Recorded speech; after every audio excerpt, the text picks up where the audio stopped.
Olá a todos e todas, tudo bem? Começamos agora mais uma live. Eu estou aqui nesse exato momento gerando o link para poder espalhar para a galera. Hoje a live é uma live mais do que especial, porque nós vamos estar com a presença do deputado federal Paulo Ramos.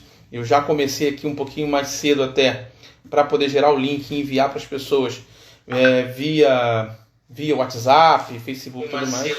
Eu vou até fechar aqui. Pronto, já fechei.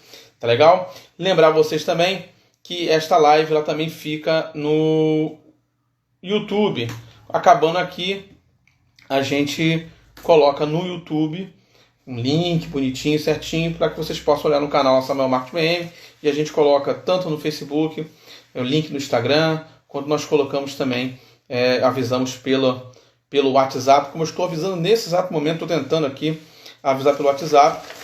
Pelo Instagram a gente começa assim, começo eu, gero a live e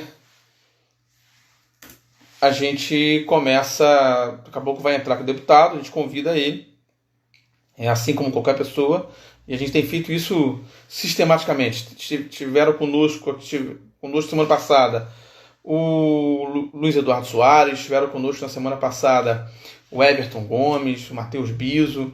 Então a gente está fazendo assim lives a semana toda. Tem semana que são 2 vezes a semana, tem semana que são 3, sempre tentando disponibilizar a conversa, bater o papo, fazer com que as pessoas debatam. E inúmeros assuntos, são assuntos dos mais variados que vocês podem imaginar. Já conversamos aqui sobre muita coisa mesmo. Falamos sobre segurança pública, falamos sobre o atual momento do governo, falamos sobre o coronavírus. E hoje o assunto é muito legal, que é um assunto ligado à questão do EAD, as universidades particulares, os valores, os descontos, projetos de lei que estão sendo colocados em pauta nessa preocupação básica de fazer isso acontecer. Tá legal? Eu tô aqui já com algumas pessoas online conosco. Eu tô enviando aqui, mas hoje tá bravo. A internet não está legal, diga-se de passagem. Eu vou cumprimentar já algumas pessoas aqui. Tá só um minutinho que eu vou enviar.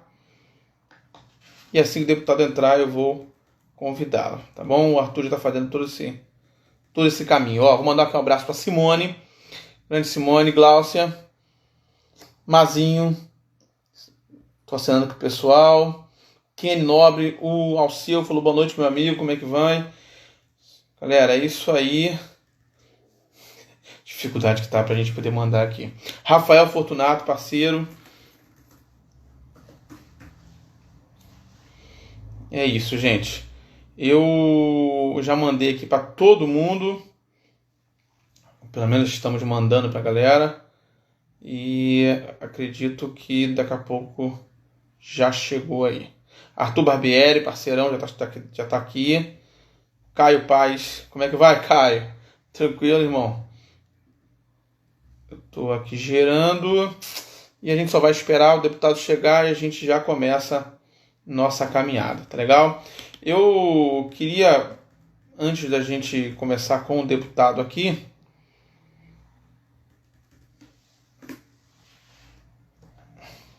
pô, faz isso não, Rafael, igual do Olavo de Carvalho, não. Eu vou aproveitar aqui para fazer propaganda da estante, já que tá falando que é igual do Olavo, me faz passar vergonha não, Rafael. Só tem clássico aqui, o Rafael. Aqui tem, a História Econômica do Brasil, de Caio Prado Júnior, a Formação do Brasil Contemporâneo, também do Caio Prado Júnior, 1968, Razões do Iluminismo, Visões do Paraíso. Você vai encontrar o 64, Brasil Nunca Mais, 68 anos que não acabou, Gilberto Freire, deixa eu ver, vai encontrar os Bestializados do outro lado. Só tem clássico aqui, tá? Por favor, você não faça isso comigo não, pelo amor de Deus, que aí o pessoal vai me pegar aí com razão, tá bom? Me faz vergonha não. Ô Rafael, eu tô esperando só você me dizer o dia, tá? Para você poder pra gente fazer a nossa live. Tá aprovado? Então, se tá aprovado, tô feliz. E embaixo tem aqui os clássicos mais ligados à literatura, aquela coisa bem... tem o Agatha Christie, tem aqui ali do outro lado também tem o 1889, estava faltando... Isso, fala da educação estadual. Exatamente. Rafael Fortunato é professor do Estado, é um cara que está sempre antenado em tudo que se precisa estar. É uma pessoa que eu tive a oportunidade de aprender bastante, a gente conversou muito até hoje. O Rafael, tem que ser o Thiago, depois tu manda uma mensagem pro Thiago. O Thiago tá muito bem não, tá? Depois tu dá uma olhadinha aí, manda mensagem pra ele, fala assim, ó, Samuel falou na live que você tá doente. Aí você procura ele, leva te falar o que é. Fala assim, ó, Samuel falou que você tá aborrecido. Usa esse código que ele vai entender. Gente, eu queria também, antes do deputado chegar, a gente já mandou mensagem, está se conectando. Eu queria... Os números do coronavírus ainda não entraram hoje ainda, né? Procurar. É estranho, porque quase sempre acontece essa atualização dos números do coronavírus a partir das 18 horas em diante. Esse horário, quando a gente está fazendo a live, já tem os números exatos, mais ou menos, do dia. E hoje a gente não teve ainda. Estou aqui olhando tanto o G1 quanto o UOL e eu não estou encontrando números exatos de absolutamente nada. Mas eu espero que a gente tenha números melhores do que a gente tem tido. Mas fica difícil ter números melhores na medida que o isolamento social tem perdido muita força. E é um debate que está acontecendo em vários lugares do Brasil. Em São Paulo perdeu muita força, no Rio perdeu muita força, e novas medidas dos governos municipais e estadual, no caso estaduais, tratando de Brasil, essas medidas vão ter que ser tomadas para que a coisa tente entrar no caminho, né? E fica muito difícil a gente querer que os números mudem se as pessoas de fato não fazem sua parte. E elas não estão fazendo. E aí a gente está tendo números maiores, e no momento de pico, as pessoas na rua, aqui perto de casa, a gente escutando pipa, com o campeonato de pipa Padre Miguel, pra vocês terem uma ideia. Então a coisa está muito, muito complicada. Estou respondendo aqui.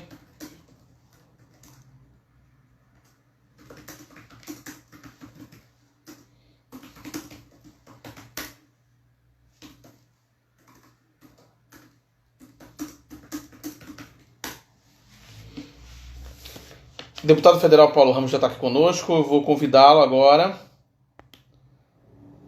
Espera aí.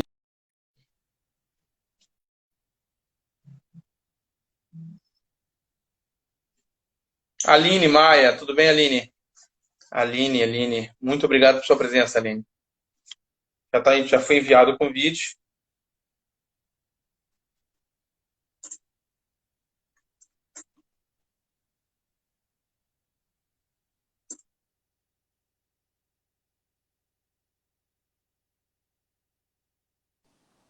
Não tô nem ouvindo. Olá, deputado. E aí, tudo bem? Como é que vai, meu amigo? Aqui, né? Sofrendo o isolamento, né? Tô aqui, Imagina, a gente estava falando sobre isso agora aqui. tô aqui isolado, Estava Samuel. isolado, tomando os cuidados, mas não deixando de trabalhar. Estava vendo o seu vídeo essa semana na comissão, na semana passada. O isolamento é uma tortura, né? Adicional. Exato, não tenha dúvida, deputado. Mas, Deputado, antes de mais nada, eu queria agradecer o amigo pela presença conosco aqui. Queria, na sua frente também, agradecer o empenho do nosso jovem e dirigente lá de Pastor Férez, o quadro, a informação o tempo todo, o Arthur Barbieri, juntamente com a sua assessoria, né, que fizeram todo um esforço para a gente fazer esse contato.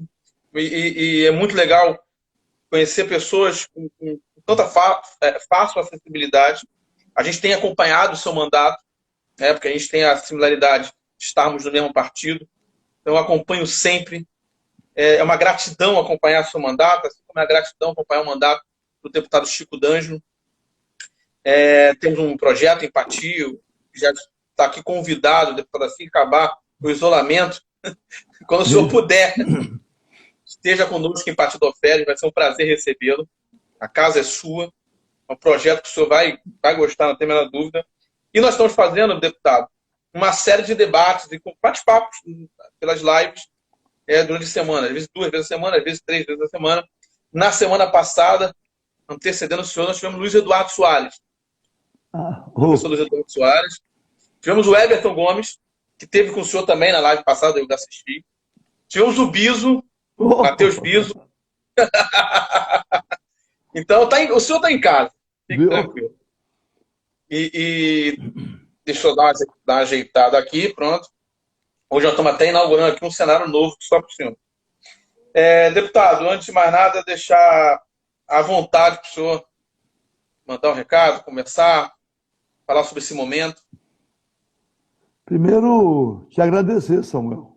Agradecer essa oportunidade de ter um contato, não só diretamente com você, mas também em contato com aqueles que acompanham, né, a sua trajetória e as suas intervenções.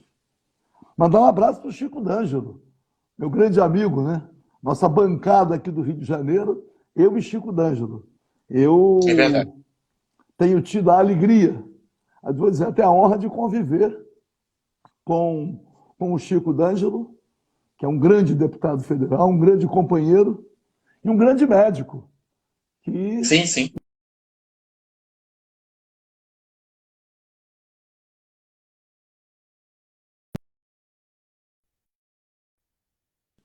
As mais importantes sobre essa pandemia que está desafiando, inclusive, a inteligência mundial.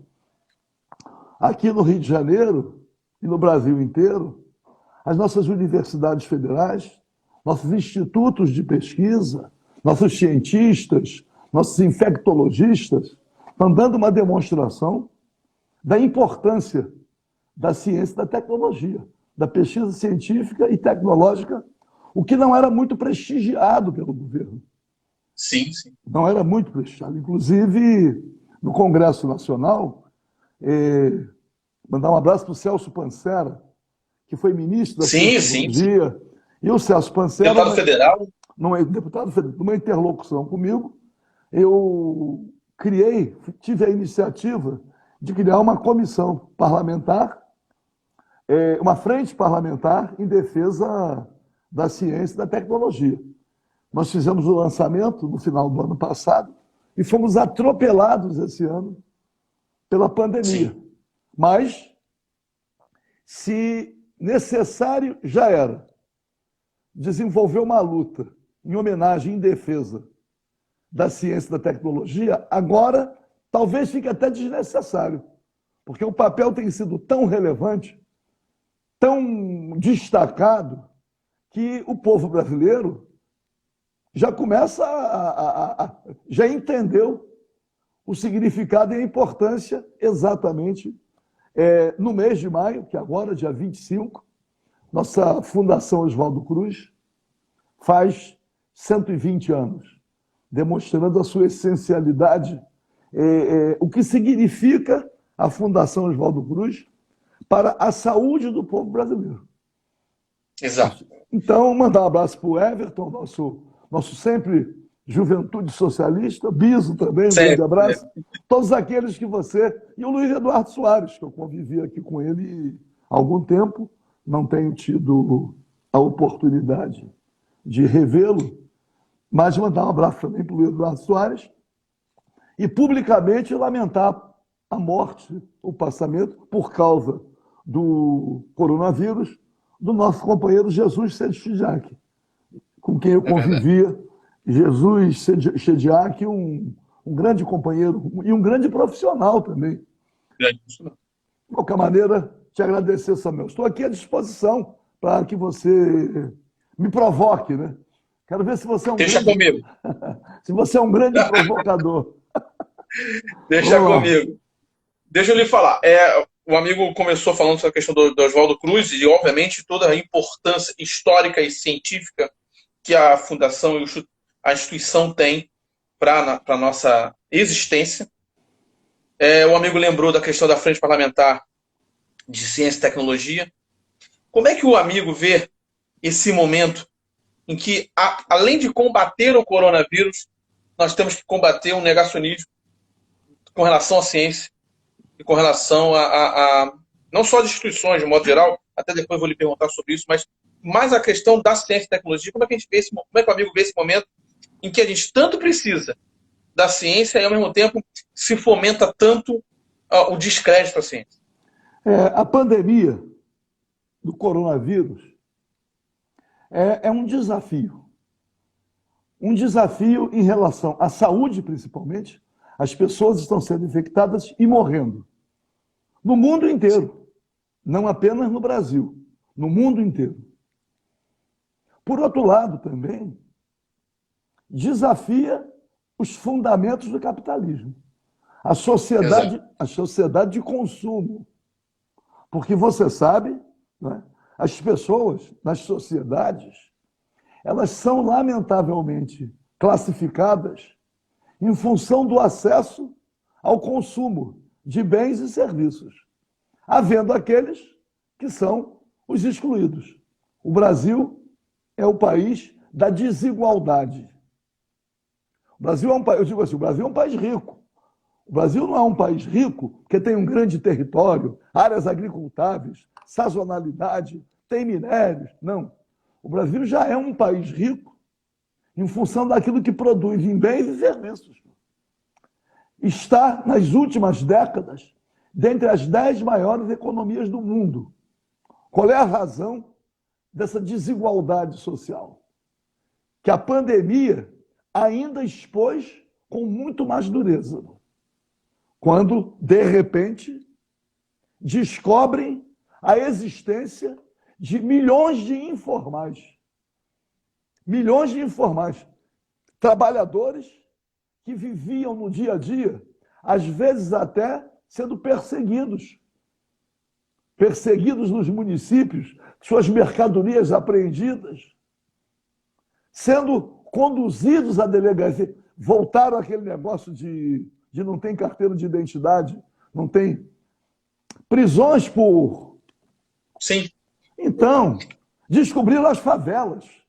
De repente descobriram que parcela da população brasileira vive em habitações que não oferecem assim o mínimo elementar em relação ao mais elementar direito humano, que é a habitação. Então, paralelamente ao desafio ao capitalismo, nós temos a expressão a mais cruel da desumanidade que impera no nosso país.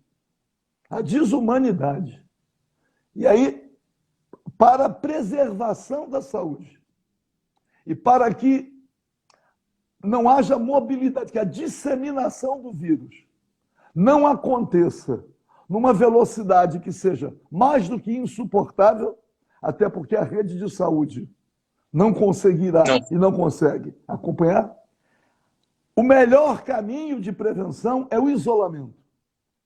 E aí, como é que permanece no isolamento? Eu não digo aquele que tem vontade, necessidade de trabalhar para ganhar o pão de cada dia, a cada dia. Não. Eu digo, como é que fica isolado quem mora numa habitação que não tem água, que não tem banheiro, tem banheiro, joga água com o balde, o cheiro insuportável, habitações precárias e ainda com muita gente morando.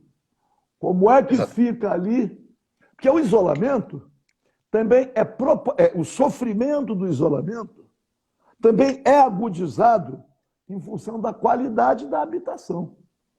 Exatamente. Eu vou me colocar nisso. Eu permanecer isolado é uma coisa. Que eu moro, posso dizer assim, naquela expressão popular, moro bem. Tem água, tem banheiro, tem mais de um. É possível o sofrimento de quem vive em sociedade, que gosta de estar reunido, olho no olho, conversando. Mas para quem mora numa habitação precária, por que nas favelas é normal o nem estuda nem trabalha, ficar na rua, nas esquinas, em grupos. Por quê? Não dá para ficar em casa. Pô. Exatamente. Então, então nós temos... Porque eu quero lhe dizer isso, Samuel. Eu tenho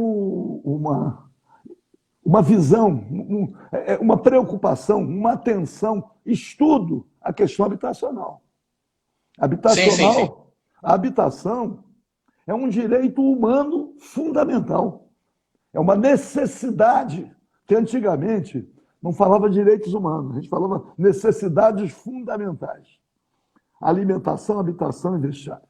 Então a pandemia, e aí o Congresso Nacional aprova um socorro.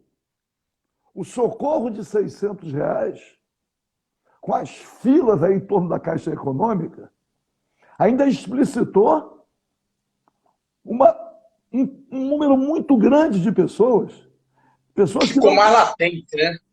Pessoas que não conseguem ter acesso, porque a burocracia. Aí tem que estar regularizado no título de eleitor, tem que ter votado na última eleição, tem que ter o CPF regularizado. A pessoa não tem essa. Existe, e ainda não está sendo revelado, ainda não vi em nenhuma publicação, pessoas que nem certidão de nascimento têm. São pessoas que não estão registradas, que não existem civilmente falando. Pô.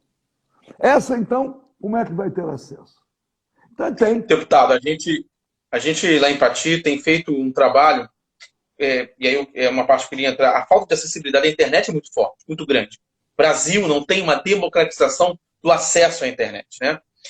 E as pessoas têm dificuldade, por exemplo, para regularizar seu CPF. Elas têm que pegar um ônibus ali em Pati do Férias, elas têm que ir para 3 rios. O amigo, obviamente, entende porque conhece o estado do Rio de Janeiro. Para quem não é do Rio, é uma distância consideravelmente grande, porque você tem uma passagem que custa R$6 praticamente. O cara vai lá, vai ficar numa fila absurda, ele acaba tendo que comer alguma coisa. Uma mãe que não pode deixar os filhos sozinhos em casa, acaba levando junto. Existe toda uma... Ao invés de você facilitar para que fique de fato em casa, ter isolado. Não, é o contrário. Eu estava conversando numa live nossa, uma das primeiras lives, com o Samuel Brau, acho que o amigo até conhece. Samuel Brau trabalhou com o deputado Molon durante um período. E a gente estava conversando sobre a questão da habitação. Qualquer um que conhece, por exemplo, a Baixada Fluminense, as vamos chamar assim, vulgarmente de cabeça de porco, que é os cabeças de porco, que a gente chama a nomenclatura aqui, não pode defender o fim do isolamento. Porque uma pessoa, qualquer corredor desse, tem em torno de 5 a 6 casas, com uma média de 4 pessoas a 5 pessoas em cada casa. Então, uma pessoa que no relaxamento desse isolamento consiga e acaba sendo contaminado, olha o tamanho da extensão da contaminação geral. Né? É terrível. Não consegue entender. Só defende o fim do isolamento quem não conhece, de fato, a história do país, como é o funcionamento habitacional.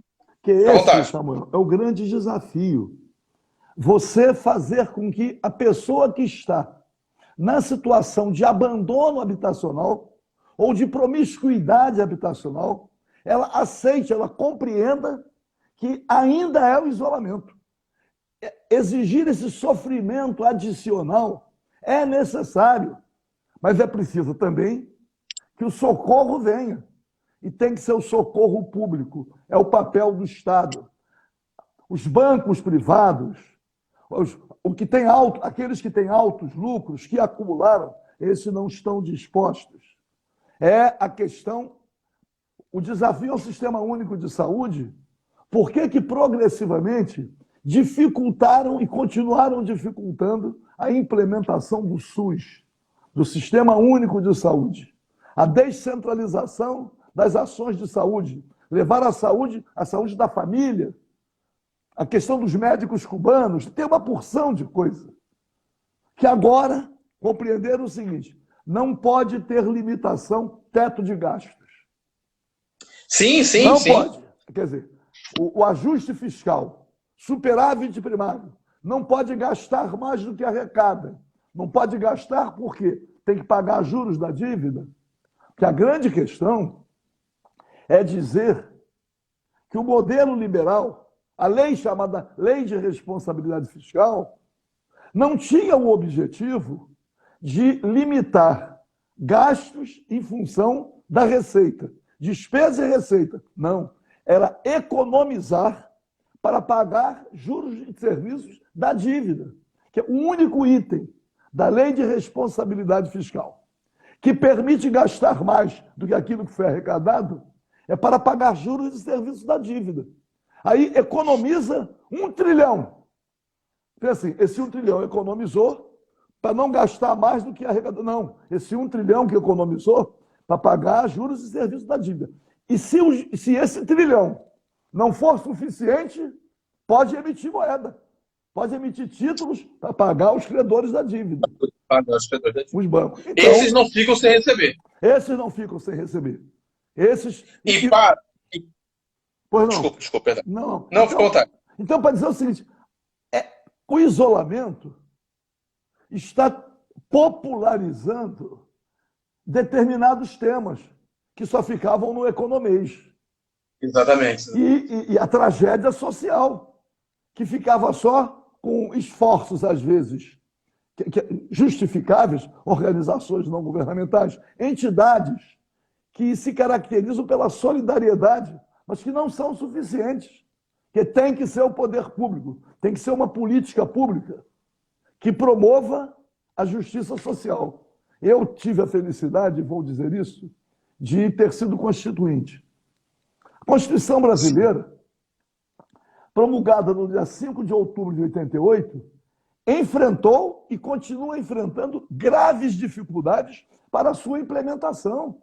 Uma luta para implementar a Constituição. E mesmo assim, já foi modificada. Centenas. Exatamente. Quer dizer, não foi implementada e foi modificada.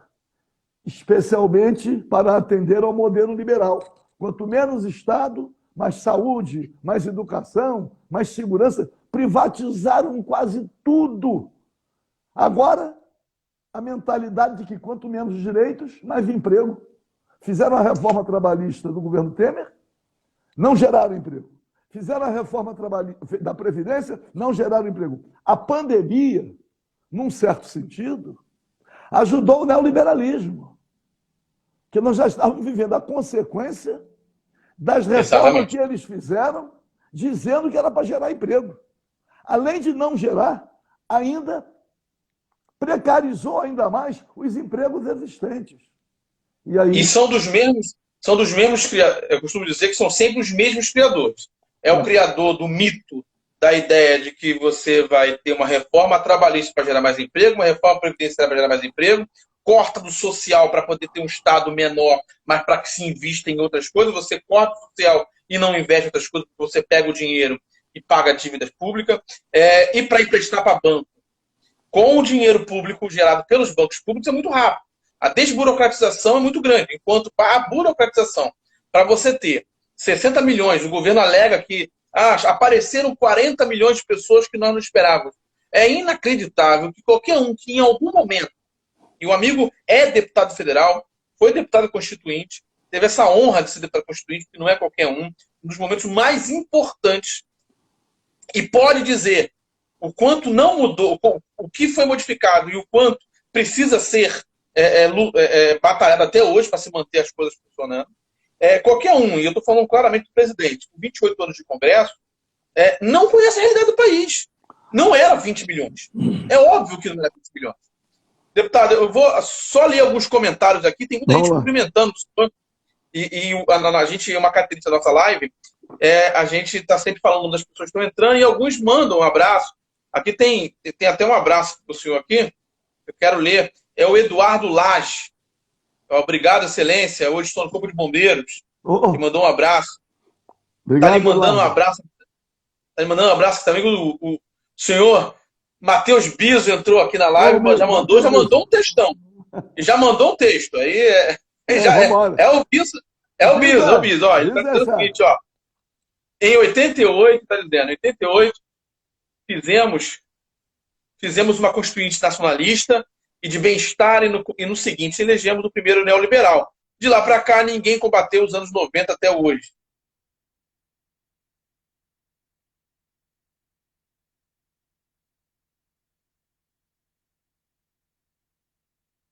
A conexão deu uma... Peraí, calma aí. Estou aqui Deputado, ouvindo. Já melhorou, acertou. voltou. O Kenny está lhe mandando um abraço. Estou ouvindo, Samuel. O Kenny Nobre, nosso pré-candidato do PDT lá em Pastor Férez, está lhe mandando um abraço também. A Grazi Cardier está lhe mandando um abraço. E o pessoal está entrando. Um abraço para todos, agradecendo, mandando retribuído, né? Bisos, o nosso Kenny, um abraço para todos. Né? Aliás, deputado, deixa eu aproveitar só. Fica à vontade. Só aproveitar a intervenção. A casa é sua. O tema pode passar batido, que é a realização das eleições municipais. Pô.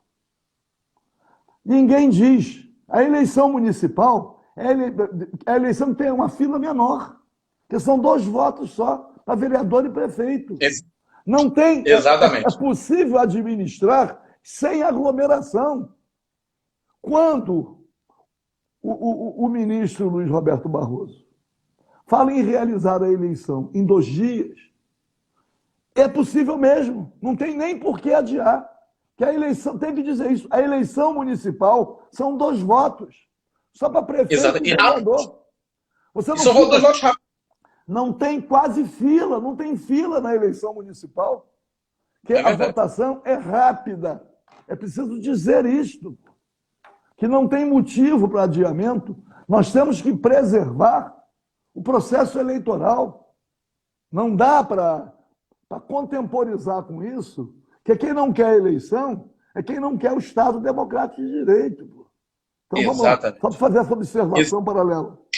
Maravilhosa observação, perfeito. Isso, inclusive, é um debate que vem acontecendo nos municípios sobre a questão do que pode estar por vir. Inclusive, tem crescido muito, até para trocar aqui uma figurinha com um amigo, tem crescido muito nos últimos dias a questão de que algumas regras podem estar acontecendo para poder diminuir a questão da aglomeração, por exemplo, fim de comício e tudo mais, para você manter a eleição dentro da data acontecendo normalmente. Não dá para muito bem lembrado, a eleição municipal é mais rápida do que a fila da Caixa Econômica. Na eleição municipal não tem fila, pô. Não tem fila, exatamente. Pela rapidez. Deixa eu dizer outra coisa para não passar batido. Quando você falou que parcela da população já não tem acesso a nada, não tem acesso à internet. É a questão do Enem. A prorrogação, a alteração do prazo. Para não deixar de comentar, é claro que o Enem tem que ser adiado, pô. Tem que ser adiado. Mas 80%, 75% tem acesso. E os 25% e os 20%? A mesma coisa é a educação estadual. Eu estou tentando fazer contato com o secretário estadual de Educação, Pedro Fernandes, com quem convivi na Assembleia Legislativa, chegou a ter uma passagem pelo nosso partido, dizer, Pedro, é importante, está bem, mas nem todos estão alcançados. Tem mais de 20% ou mais. Exatamente. Você falou, só para corroborar o que você disse, não tem acesso, porque o Brasil é o país da exclusão. Se a pessoa não come, a pessoa não mora mal, como é que vai ter acesso à internet? A prioridade não passa mais por isso quando o gás acaba. Se você analisar que o gás custa uma média de 75 a 80 reais, a internet é mais ou menos um pouco mais do que isso. 2 observações. Uma é que não ia passar batido, eu anotei aqui embaixo, no finalzinho, o Enem. E outra, para lembrar que eu tive o prazer de estar com um amigo no primeiro comício da eleição de 2018 com o Ciro, um amigo, lá em Irajá. Lá no lançamento. Né? Exatamente. Estive lá, deixei o carro lá embaixo, vim andando, queria muito vê-los e tive a oportunidade de vê-los. Ainda mandar um abraço para o nosso grande Ciro Gomes. Aproveitar que é o nosso companheiro que está aí concentrando parte grande, né, das nossas esperanças em relação às alternativas, aos rumos que o Brasil poderá tomar. E tem dado um show em todas as oportunidades que tem de fazer, explicar claramente, um pouco até fora do economês, como é que poderia muito bem se viver até dezembro, ajudando a população, ajudando as empresas, mantendo o emprego e tendo uma política de entendimento de que isso pode passar se o Brasil for levado a sério, principalmente por aquele que gere executivamente o país, é o que não está acontecendo. Deputado, a gente sabe que está tramitando, e é de um colega seu, é nosso, do PDT, o Túlio Gadelha, né, o projeto 2229/20, que é um projeto de lei que fala acerca do desconto das universidades particulares nesse período de pandemia, de 15% a 30%, de acordo com o tamanho dessa universidade. E aí, quando a Juventude Social, a JS, inclusive, trabalha com esse tema, foi feito em parceria com o Túlio, e aí eu comecei a fazer uma pesquisa com algumas pessoas, como sabem, nós estaremos juntos falando sobre isso, fiz uma pesquisa com algumas pessoas que estão vivendo esse momento, universitários da rede privada, que estão fazendo EAD, e suas dificuldades. Eu anotei aqui e elenquei algumas para compartilhar com um amigo. Por exemplo, muitas pessoas com dificuldade de acesso à internet, Partido Alferes, por exemplo, lugar que a gente está sempre, então é um recorte nosso, né, de vivência diária, né, vários distritos e bairros com dificuldade total de internet, acesso quase nenhum. Pessoas com dificuldade, por exemplo, a celular e dados o suficiente para poder ver essas aulas todos os dias. Vídeo, como a gente está fazendo aqui agora. Né? A questão do problema de casa, muita mãe, e a gente está falando de nada mais nada menos, deputado, de 29 milhões de mães que são chefes de sua família, de suas famílias no Brasil. Essas mães, quando estão presencialmente, elas estão ali concentradas só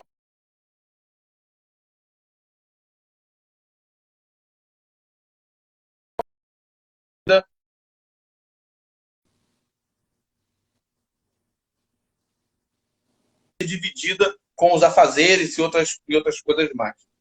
Outra coisa também, e aí justifica a questão da diminuição, que é o valor incompatível. Você paga por universidade com aula privada, com aula presencial, e agora está se usando o EAD.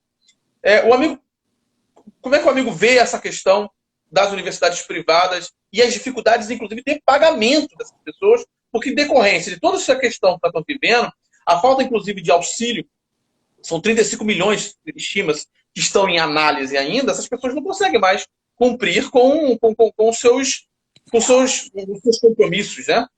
Como é que o amigo vê essa questão, principalmente desse debate, a JS tem protagonizado? Primeiro, você me traz à memória o debate sobre o Estado mínimo. Porque muita gente não acompanha. Os temas vão se superpondo e muita coisa vai ficando esquecida. Eu sou de uma geração em que a educação pública era quase que a única disponibilizada para a classe trabalhadora. Quem abriu a educação para a iniciativa privada foi o período pós-64, foi a ditadura. Não existia universidade particular, praticamente, só as confessionais.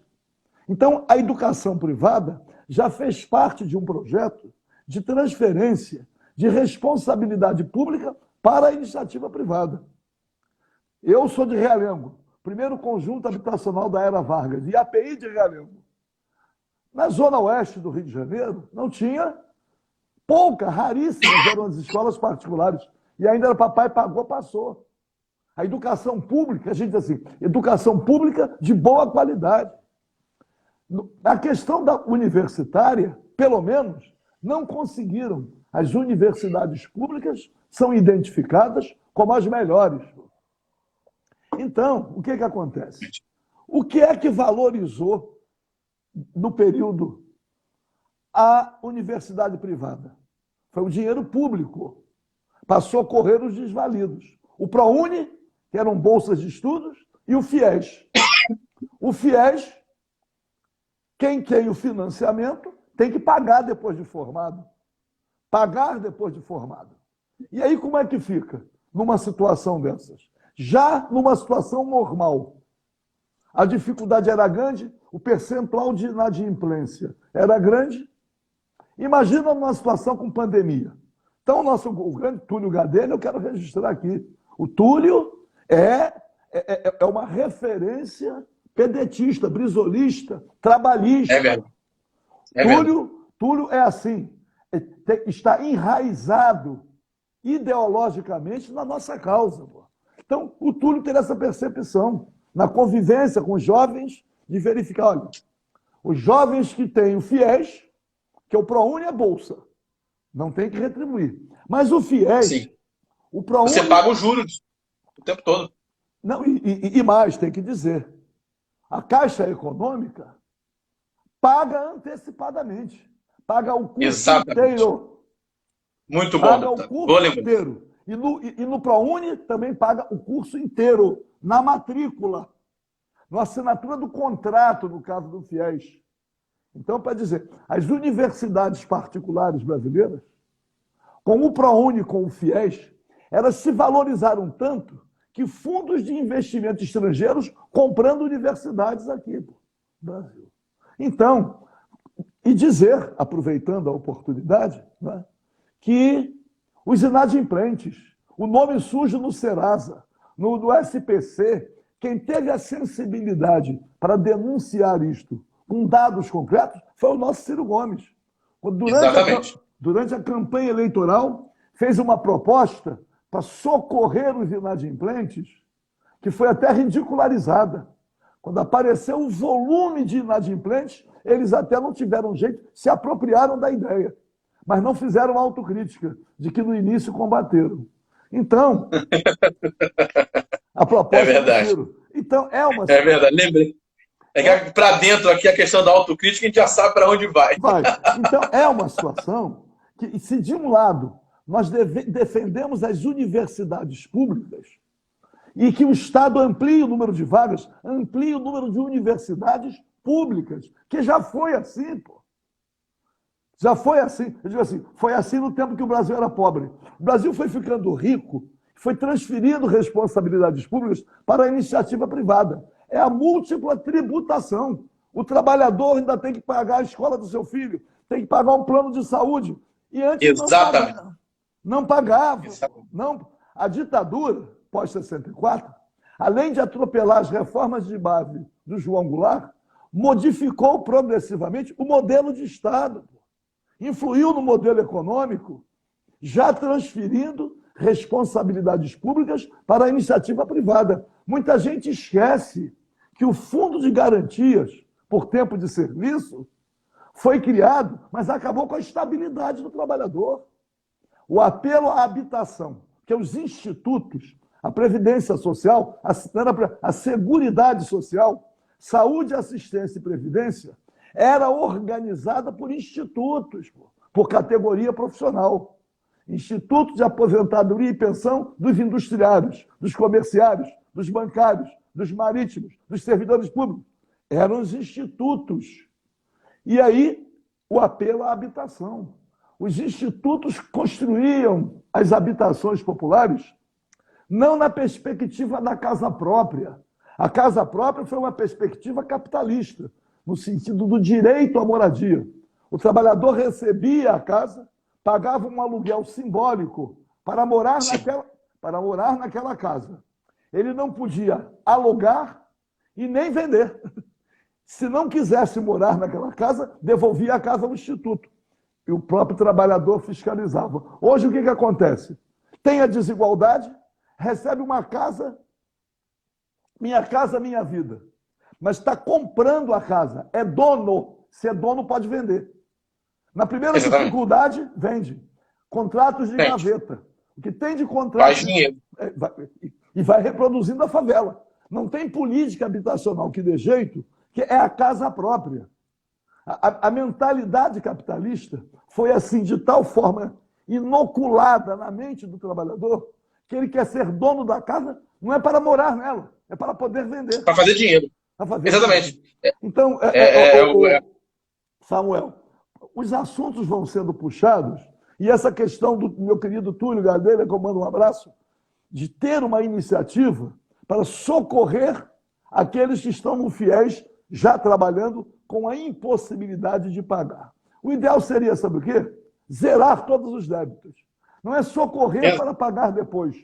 Você sabe, para encerrar esse tema, uma das primeiras leis na Revolução Cubana, do Fidel Castro, cada um é dono da casa em que mora. Acabou a lei do inquilinato. Acabou com o aluguel. Claro, causou. Tem gente, nós sabemos disso. Tem gente que tem 1, 2 imóveis para salvar a aposentadoria. Nós sabemos Exatamente. disso. Claro que nós sabemos disso. E é o entendimento capitalista incutido na cabeça das pessoas que sucesso é você ter vários irmãos para viver de renda. Olha bem o termo, viver de renda. E eu tô adorando, eu quero deixar Então, aqui bem claro, ao vivo. aham, Assim, é espetacular, porque como professor eu fico doido, a gente está conversando com história, né? E agora essa lembrança da Revolução Cubana foi espetacular. Eu tenho até um lema, né? Que o Mano aham. dizia assim, vai para Cuba. Eu falei, não me mande para Cuba, pague minha passagem. É, e eu lembrando que quando o amigo me falou com relação ao todo o projeto liberal, desse discurso de Estado mínimo, mas quer que o Estado salve as grandes empresas. É Claro. mínimo Não, até o negócio não apertar o próprio calo.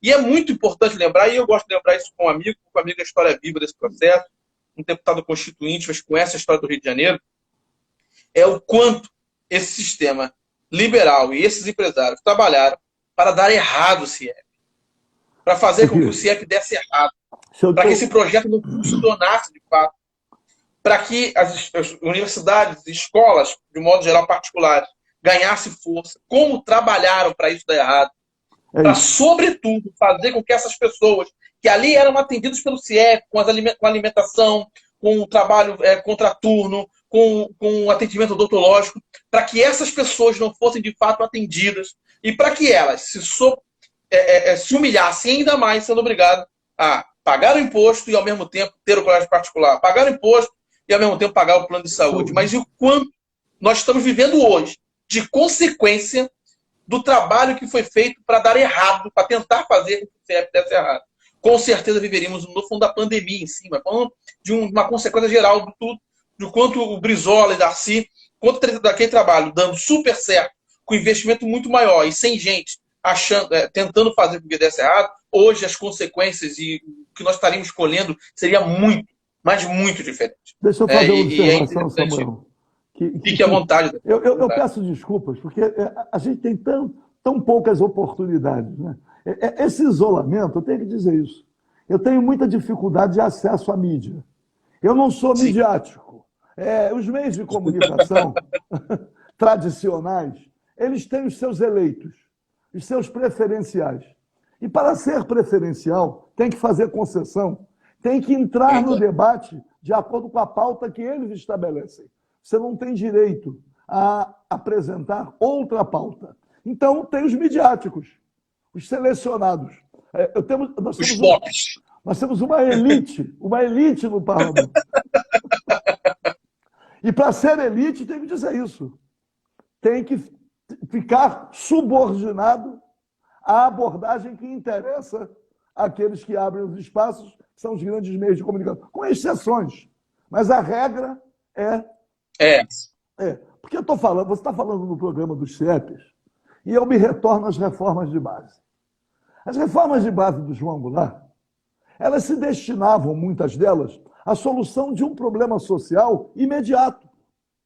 Reforma agrária, com uma política agrícola voltada à produção de alimentos, vedada à exportação, para acabar com a fome.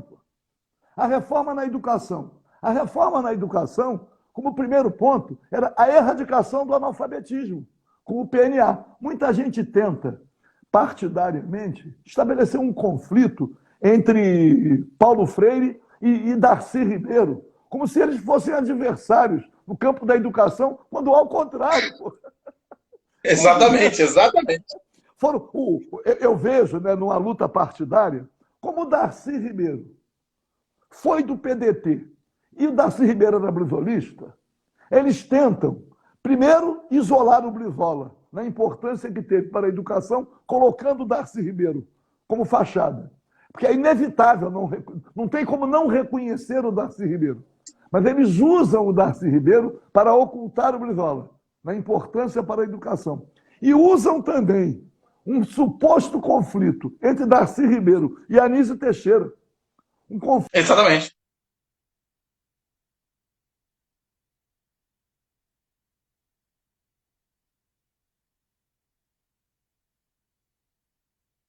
Paulo Freire era junto com Darcy Ribeiro. Mas o programa dos CIEPs tem que dizer isso. Além de ser a educação integral, e para ser a educação integral tem que ser de horário integral. Exatamente. também resolvia alguns graves problemas sociais, que a criança ficando o dia inteiro na escola oferecia a oportunidade dos pais e mães trabalharem. Quando você fala, quantos lares são sustentados exclusivamente pelas mulheres? Então, o programa da educação integral ainda era um programa de alcance social muito grande, que a criança ficava na escola o dia inteiro, se alimentava, tinha atendimento à saúde, além, obviamente, tinha segurança, além de todo o programa educacional. Educação e cultura. No mesmo projeto. Agora, Exatamente. tem que dizer, a Secretaria de Cultura, antes Ministério da Cultura, está subordinada ao Ministério do Turismo. Eu nem sei se é melhor ou pior, porque se estivesse no Ministério da Educação, porra, não, quando ela falou isso, agora vai ficar menos burocrático, Ministério do Turismo, eu fiquei fazendo, confesso para um amigo aqui com muita tranquilidade, e com o coração feliz como eu estou a gritar com o amigo. Mas assim, não faz sentido. O que está acontecendo? Eu hoje, dando uma entrevista, também assim, na live, né? Agora nós estamos com outro idioma. Agora tem a live. É verdade. Lockdown. Nós estamos, Deputado.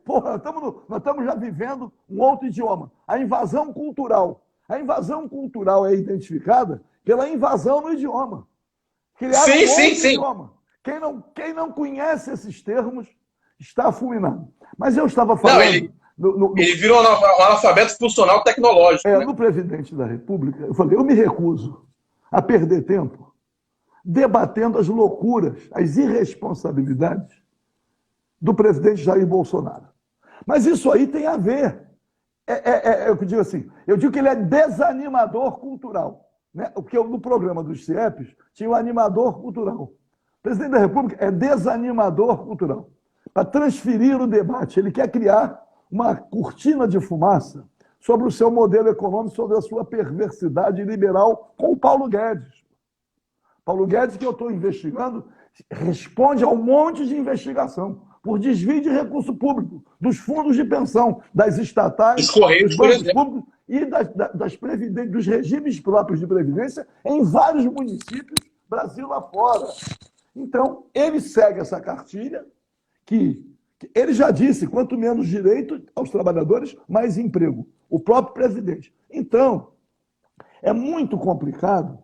Eu falei assim, o presidente da República, se for a uma junta de saúde do INSS, uma junta psiquiátrica, está licenciado para tratamento de saúde. Não passa.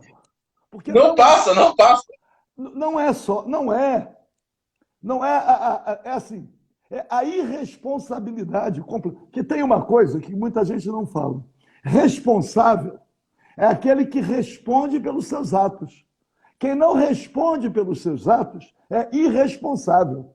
O presidente da República, e aí tem que reconhecer, legitimado pelo voto popular, ele está se comportando como alguém que não responde, criminalmente não responde. Não sei se vai responder politicamente, pelos desatinos, pelas agressões, pela irresponsabilidade de estar empurrando milhares de pessoas para a convivência, para a transmissão do vírus. Ele vai responder por isso? Não vai. Então, eu até me recuso. É assim, não. Fique à vontade. Manda lá para o INSS, para a junta. Vai lá para uma Deputado, junta. a gente... Que não vai vai... uma junta médica, inclusive, só para poder passar a informação, ele passou por uma junta médica e não, lá atrás, no Exército, foi diagnosticado. Licenciado. Por aí. Vai ser licenciado para tratamento. Não precisa nem impeachment. Vai ser licenciado para tratamento de saúde. Saúde. Deputado, Vamos lá. Desculpa, não, continua. Não, só quero aproveitar que toda hora me vem na cabeça e eu não falo. Em homenagem a Patindo Alferes, que é a questão da pandemia. Não vamos ter a festa do tomate? Como é que vai ser? É um dos debates mais, assim, muito acalorados da cidade. É uma discussão. Eu sinto que muita gente também tem dificuldade para tentar jogar isso como um debate de fato, porque você está aventando isso, não é o momento. Mas eu acredito que do jeito que está, ela não vai acontecer. Ou ela vai ser mudada de data. Como é que vai ser a festa do tomate em videoconferência? Como é que vai ser? Em videoconferência. Vai ser só lives. Não vai ser presencial. Essa pandemia, não vai ser presencial. Essa pandemia, vai ser desse jeito. Antigamente diz assim, o homem é um animal gregário. Um animal gregário. A pandemia está transformando, está acentuando que o homem não é um animal gregário, que ele pode viver isolado. Aliás, um dos grandes desafios da pandemia. Quando as pessoas estavam felizes com o mundo virtual, a pandemia está nos convocando não só para reconhecer os problemas reais, mas a importância da convivência. O calor humano, que está sendo agora... Pois não, vamos embora. Não, desculpa Deixa eu te fazer uma observação. Eu estou tão feliz com esse debate, que bom. Mas eu tenho que lhe dizer que eu estou com outra live. Eu ia falar sobre isso agora. Como eu também vou acompanhar ela na próxima live, eu estou preocupado que agora os amigos têm uma live. E o Instagram, ele tem uma ferramenta seguinte, bateu 1 hora, ele corta a gente. Agora, vamos fazer uma coisa, vamos marcar outra. Eu quero, quero ter a oportunidade de discutir os princípios fundamentais, os fundamentos do capitalismo, que estão sendo enfrentados. Eu digo que a pandemia impôs uma greve geral, novos padrões de consumo, as pessoas estão compreendendo, os excluídos. Como é que é isso? Como é que os juros sobem? O presidente deu um espirro, o dólar sobe ou o dólar cai, a bolsa de valores, a inflação. Como é que está? Vamos sim. Eu vou pedir para o Arthur. Com uma linguagem de rua, usando essas expressões. Sim. Sem o economês. Porque a melhor maneira de demonstrar erudição é ter um vocabulário próprio. Pô. O vocabulário. Exatamente. E aí não dá. E modular isso para facilitar que todos entendam. Né? Porque agora, com todo o enfrentamento da pandemia, já os bancos estão sendo privilegiados nas políticas públicas conduzidas pelo Paulo Guedes, inclusive com a aprovação no Congresso Nacional, pela maioria. Pela maioria. Tem que dizer isso. Deputado, a gente está chegando agora, falta 2 minutos para quase encerrar. Eu queria muito agradecer o amigo.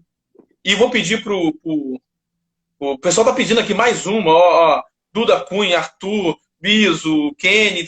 Eu vou pedir para o Arthur fazer essa ponte para conversar somente sobre exatamente. Os fundamentos do capitalismo. A sociedade de Vou pedir para o Arthur fazer essa ponte, já montar um banner, já ir anunciando antecipadamente, para fazer com que as pessoas estejam, não tem dúvida. Eu vou publicar essa nossa live aqui, daqui a pouco eu vou preparar ela e vou publicar ela no YouTube, vou mandar para o senhor pessoalmente, e já fica lá guardado. E a gente, ainda essa semana, já marca uma data, já monta a próxima. Mas eu queria muito. Te agradeço, Quero muito agradecer. Abraço para todos. Muito agradecer. E dizer o seguinte, tem alguns midiáticos aqui, o senhor tem espaço quantas vezes e a hora que quiser. Vamos lá, eu te agradeço muito. Vamos discutir os fundamentos do capitalismo. A greve geral. Perfeito. As atividades que foram paralisadas, a importância de cada uma, para mostrar como se utilizam, inclusive, da tragédia para impor alternativas que beneficiam os mesmos, deixando o grosso da população sem possibilidade de acesso aos mais elementares bens de consumo. Te agradeço muito, Samuel. Um beijo a todos aí. Agradeço muito, de coração. Obrigado demais. Deputado, é uma honra estar na mesma trincheira com o amigo. Uma honra. Abraço a todos aí. Muito obrigado, Samuel. Um beijo abraço a todos. Tchau. Galera, chegamos ao fim de mais uma live espetacular com o deputado federal Paulo Ramos, assim, fora do comum. Que disposição, que história, que conversa, que capacidade de analisar o momento. É espetacular quando a gente tem essa oportunidade. E vamos ter uma próxima live, logo já fazendo essa ponte, acredito essa semana, ou início de semana que vem, já fazendo a divulgação da próxima live sobre fundamentos do capitalismo e como isso tem sido modificado por tempos de pandemia. Olha, um grande abraço a todos. Daqui a pouco essa live vai estar no YouTube ou amanhã de manhã cedo. Confesso a vocês que amanhã de manhã é mais fácil. E vai estar à disposição de vocês. Vou botar o link aqui no Instagram e no WhatsApp para todo mundo. Um grande e forte abraço a vocês. Até mais. E a gente se vê logo.